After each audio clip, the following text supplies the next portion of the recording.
तेच रात्री भोजनोत्तर दोघेही गेले स्टेशनावर. भरोनी दुसरे वर्गाचा दर तिकीटे बरोबर घेतली. 10चा ठोका पडता करणी येऊ लागला अग्निरथ ध्वनी. दुसरा वर्ग चिकार भरूनी गेला हे नयनी अवलोकिले. प्रसंग ऐसा येऊनी पडता दोघांसी लागली दुर्धर चिंता.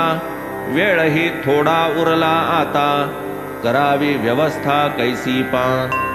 असो आता या गर्दीचे पायी परत जावे आलिया ठाई. निश्चय केला हा दोघांही जावे की शिर्डीस उदयिक.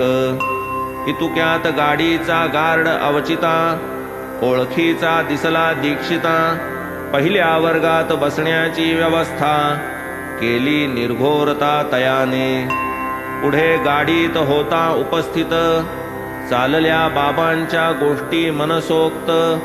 माधवराव कथित कथामृत आनंदे ओसंडत दीक्षित. ऐसे त्या मार्गी सुख परवडी वेळ गेला अति तातडी. कोपरगावी पातली गाडी आनंद निरवडी उतरले. तेच समयी स्टेशनावर नानासाहेब चांदोरकर पाहुनी दीक्षित आनंद निर्भर भेटले परस्पर अकल्पित. तेही घ्यावया बाबांचे दर्शन निघाले होते शिर्डी लागून. हा अनपेक्षित योग पाहून विस्मयापन्न तिघेही. मग ते तिघे तांगा करून बोलत चालत निघाले तेथून. मार्गात करून गोदावरी स्नान पातले पावन शिर्डीत.